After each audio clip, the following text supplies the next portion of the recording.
नमस्कार दोस्तों, मैं रोहित यादव सोल्यूशन सर्विसेज है। जैसे कि दोस्त पता होगा, मैं इलेक्ट्रिकल संबंधी कई सारे वीडियो अपलोड करता रहता हूं। तो आज आप मेरे हाथ में देख रहे होंगे केबल।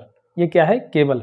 इसके बारे में हम समझने वाले हैं कि ये केबल क्या होता है और ये केबल में जो मटेरियल यूज किया गया है वो मटेरियल का क्या क्या कार्य है। और इसमें हम समझने की कोशिश करेंगे कि इसमें कोर कौन सा है, इनर शीथ कौन सा है, आर्मर्ड कौन सा है, PVC inner sheath, PVC outer sheath, jacket, इन सब के बारे में एक सिंपली तरीके से, एक आसान तरीके से हम समझने की कोशिश करेंगे। वीडियो में आगे बढ़ते हैं, जिसमें आप इधर देख सकते हो मैंने क्या करा है, ये एक डायग्राम बनाया है जिसके जरिए मैं आपको समझाऊंगा। इधर मैंने कुछ पॉइंट में नोट डाउन कर लिया है जिसको लेकर मैं आपको समझाने की कोशिश करूंगा, एक आसान और एक कम समय में आपको अच्छी नॉलेज, अच्छे जो है तरीके से आपको समझा सकूं। केबल लेकर आया हूं जिसे मैं आसानी से आपको समझा सकूं केबल के बारे में। इधर आप देख सकते हो टॉप व्यू से हमने एक फिगर बनाया है जिसे आप समझाने की कोशिश करूंगा। इसमें होता है कोर। अब ये में कोर कौन सा है?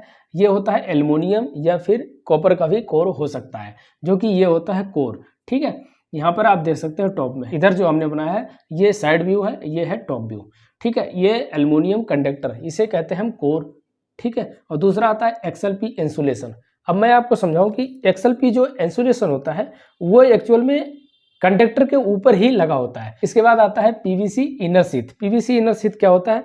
इसके बाद जो आता है ये है पीवीसी इनर शीथ, जो कि आप इधर देख सकते हो। ये होता है जो इसको जो कहीं ना कहीं इसके कोर को कवर करके रखता है, ये होता है पीवीसी इनर शीथ। उसके बाद फिर आता है आर्मर्ड। आर्मर्ड इधर देख सकते हैं, और आर्मर्ड भी दो टाइप के होते हैं, एक होता है राउंड टाइप में, एक होता है स्ट्रिप टाइप में। इस तरीके से दो तरीके से भी आर्मर्ड आते हैं। इसे हम आगे बताएंगे आर्मर्ड का यूज क्यों करते हैं। इसके बाद आता है पीवीसी आउटर शीथ, जिसे हम जैकेट भी कह देते हैं, और पीवीसी आउटर शीथ। अब आप इधर देख सकते हो, आप इधर आपको इसमें क्लियर नहीं हो पा रहा होगा, इसमें क्या लिखा है कि एक्सएलपी केबल। अब कुछ लोग समझ लेते हैं एक्सएलपी मतलब ये पूरा एक्सएलपी है, या फिर जो ऊपर का कवर है यह एक्सएलपी है। नहीं, ऐसा कुछ नहीं है। एक्सएलपी जो होता है वो एक्चुअल में कंडक्टर के ऊपर होता है। ठीक है, उसके बाद जो पीवीसी होता है इनर शीथ, ये इसके ऊपर होता है। उसके बाद आर्मर्ड होता है। उसके बाद फिर ये जैकेट या फिर आउटर शीथ कह सकते हो इसको। केबल के ऊपर जो होता है पीवीसी आउटर शीथ या फिर जैकेट होता है। ठीक है, अब यहाँ पर जो हमने कुछ पॉइंट नोट डाउन किए हैं उससे हम समझने की कोशिश करेंगे। इलेक्ट्रिकल पावर केबल, जैसे कि आप एक आसान शब्दों में समझ सकते हो, एक स्थान से दूसरे स्थान तक अगर जो कुछ चीज़ों को ले जा रहे हो तो आपको किसी माध्यम की आवश्यकता होगी। जैसे कि आप पानी को ले जा रहे हो या गैस को ले जा रहे हो, तो उस तरीके से हमें क्या आवश्यकता पड़ती है? पाइप की। पावर को एक स्थान से दूसरे स्थान तक ले जाने के लिए हमें केबल की आवश्यकता पड़ती है, जो कि यह होती है पावर केबल। ठीक है, और ये यूज कहाँ कहाँ किया जाता है? ये डिस्ट्रीब्यूशन सप्लाई में यूज किया जाता है, जैसे पोल से कंज्यूमर तक सप्लाई देने के लिए इस तरीके से एक्सएलपी केबल यूज की जाती है। ये जो सिंपल केबल होती है, और इसे इंडस्ट्री में भी यूज किया जाता है इस तरीके से केबल। अब मैं आपको बताऊं, जो इसमें आर्मर्ड है, आर्मर्ड का यूज हम क्यों करते हैं? आर्मर्ड का यूज इसलिए किया जाता है, ये यांत्रिक रूप से, मैकेनिकली रूप से इस केबल को डैमेज ना कर दे। मतलब किसी तरीके से अगर जो आप कहीं अंडरग्राउंड बिछा रहे हो केबल को, तो क्या होता है, जो बड़ी केबल, मोटी केबल होती हैं, वहाँ अपने रोड पे आपने लेइंग कर दिया। अब अंडरग्राउंड केबल है, किसी को दिखता नहीं। उसके बाद फाइबर वाले आते हैं, उसमें उन्होंने केबल बिछाना शुरू किया, जिसमें क्या होता है, कट लगने का चांस होता है। नॉर्मली कट से बच जाता है केबल, इसलिए हम जो है आर्मर्ड का यूज करते हैं। और किसी तरीके से जेसीबी चल रही है या कुछ कोई जो है वहाँ कार्य चल रहा है, उससे भी केबल को बचाया जा सकता है। तो यांत्रिक रूप से ये जो है कहीं ना कहीं केबल को प्रोटेक्ट करता है। और इलेक्ट्रिकली रूप से कैसे प्रोटेक्ट करता है? दूसरा कार्य आर्मर्ड का होता है अर्थिंग का। इसमें क्या होता है, जब केबल को कनेक्ट किया जाता है, इनके कोरों के द्वारा सप्लाई जब जाती है, इसके साथ भी हम जो है आर्मर्ड को भी कनेक्ट करते हैं। वो किससे कनेक्ट करते हैं? वो हम अर्थ से कनेक्ट करते हैं। किससे करते हैं? अर्थ से।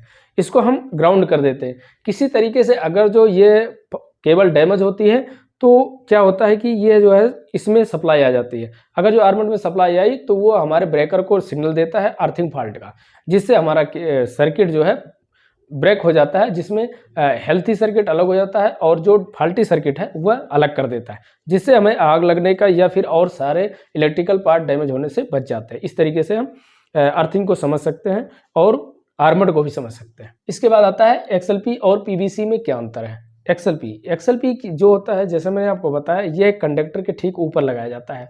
ठीक है, और एक्सएलपी जो केबल होती है वो एक्चुअल में बेटर होती है पीवीसी। वो क्यू मीटर होती है। मैं आपको एक फिगर दिखाना चाहता हूँ जिसमें आप चित्र में देख सकते हो। मैंने एक्चुअल में एक फ़ोटो लिया है, वहाँ क्या था कि एक कंडक्टर था जिसमें लूज कनेक्शन था। लूज कनेक्शन की वजह से वो पूरा जो है जम्फर लूज हो रहा था, जिसकी वजह से आप देखोगे ये पूरी तरीके से जो ऊपर का जैकेट है वह पीवीसी का था, वो लगभग जल चुका है, लेकिन जो एक्सएलपी है वह कम जला हुआ है। तो इससे आप समझ सकते हो कि पीवीसी से बेटर होता है एक्सएलपी, ठीक है। और दूसरा एग्जांपल मैं आपको दूं, और जो ये एक्सएलपी होता है ये कहीं ना कहीं वाटर रेजिस्टेंट होता है। मतलब अगर जो आप कहीं यूज कर रहे हो एक्सएलपी केबल का, तो उसमें क्या होता है कि आपने अगर जो भूमि में अंडरग्राउंड अगर जो दबा दिया है केबल को, तो कहीं ना कहीं जो है वाटर रेजिस्टेंट होने की वजह से ये जो है इसको खराब होने से बचा लेता है। जो एक्सएलपी केबल होता है इसका जो इंसुलेशन होता है लगभग 90 टेम्परेचर तक ये जो है आराम से कैरी कर लेता है, इसके लोड तक टेम्परेचर को आराम से लेकिन जो पीवीसी होता है लगभग वो 70 ही टेम्परेचर पे जो है कैरी करता है नॉर्मली में। और इसका जो शॉर्ट सर्किट टाइम होता है, अगर जो 5 सेकंड के लिए कोई शॉर्ट सर्किट हुआ उसमें 250 टेम्परेचर बढ़ गया अगर जो इसका, तो एक्सएलपी आराम से सहन कर सकता है, ये जलने से बच जाएगा। लेकिन उसी जगह अगर जो आप पीवीसी का यूज कर रहे हो तो वो लगभग 160 टेम्परेचर तक जाएगा और वहाँ से जो है जलना शुरू हो जाएगा। तो इस तरीके से हमें कहीं ना कहीं पीवीसी की अपेक्षा एक्सएलपी अच्छा होता है। और दूसरा इसका लाइफ, इसमें लाइफ क्या होता है, एक्सएलपी की लगभग लाइफ 35 से 40 होती है, पीवीसी की 20 या 25 तक होती है। तो आप इस तरीके से समझ सकते हो पीवीसी और एक्सएलपी में क्या बेनिफिट है और क्या अंतर है। एक्सएलपी का पूरा नाम जो होता है क्रॉस लिंक्ड पॉलीइथाइलिन होता है। जैसे पीवीसी का पूरा नाम जो होता है पॉलीविनाइल क्लोराइड होता है। जैसे कि पाइप भी आता है इस तरीके से पीवीसी लिखा रहता है, उस तरीके से जो पाइप भी होता है वो भी पीवीसी का होता है। केबल को कितने प्रकार से बांटा गया है, मैं आपको बताऊं। केबल को जो है कोर के आधार पर भी बांटा गया है, जिसमें 1 कोर होता है सिंगल कोर, जिसमें अगर जो 1 कोर होगा उसे हम सिंगल कोर कहते हैं, 1C लिखा रहता है। अगर जो डबल कोर है जिसे हम 2C कहते हैं, मतलब 2 कोर है। इसके बाद आता है 3 कोर, जिसमें जो है 3 कोर होती है अलग अलग, जैसे कि एसटी सप्लाई के लिए 3 कोर का यूज किया जाता है। उसके बाद आता है 3.5 कोर, मतलब इसमें 3 कोर तो एक साइज की होंगी, 1 कोर जो है हाफ होता है उसका, उसे 3.5 कोर का कहते हैं। उसके बाद आता है 4 कोर। 4 कोर में क्या होता है, ये जो है जनरली आजकल यूज होने लगा है, क्योंकि जो करंट होता है वो कहीं ना कहीं फेज और जो न्यूट्रल होता है उसमें कभी कभी ऐसा आ जाता है कंडीशन, उसमें बहुत ज़्यादा हाफ का अंतर रह जाता है, इसलिए हम जो है स्ट्रॉन्ग जो है चारों कोर को रखने लगे। वोल्टेज के आधार पर भी केबल को अलग अलग तरीके से बांटा गया है, जिसमें होता है LT, ST, ST और EST। तो LT जो होता है उसे लो टेंशन कहते हैं, ST जो होता है हाई टेंशन होता है, ऐसे सुपर टेंशन या एक्स्ट्रा हाई टेंशन। इसके बाद आता है सुपर एक्स्ट्रा हाई टेंशन। इस तरीके से केबल को वोल्टेज के आधार पर बांटा गया। संरचना के आधार पर सिंपल रूप से जो ये केबल है वह जो है संरचना के आधार पर है, और बेल्टेड केबल होती है जो 11 kV तक मैक्सिमम यूज होती है। उसके बाद आती है S type cable. S type cable जो है 66 kV तक ये यूज किए जाती है।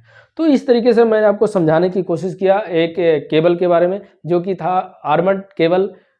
और आर्मर्ड के बारे में मैंने आपको बताया, एक्सएलपी के बारे में बताया, पीवीसी के बारे में बताया, कोर क्या होता है, इनर शीथ क्या है, आउटर शीथ क्या है, इन सब के बारे में हमने जानने की कोशिश किया।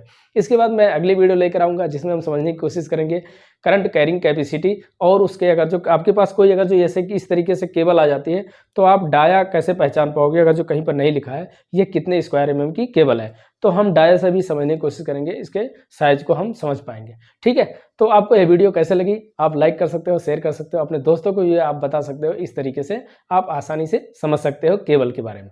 ठीक है, आपको इस तरीके से वीडियो देखना है तो मेरे चैनल को सब्सक्राइब करें, और ये अगर जो वीडियो आपको अच्छी लगी हो तो लाइक करें। वीडियो देखने के लिए बहुत बहुत धन्यवाद।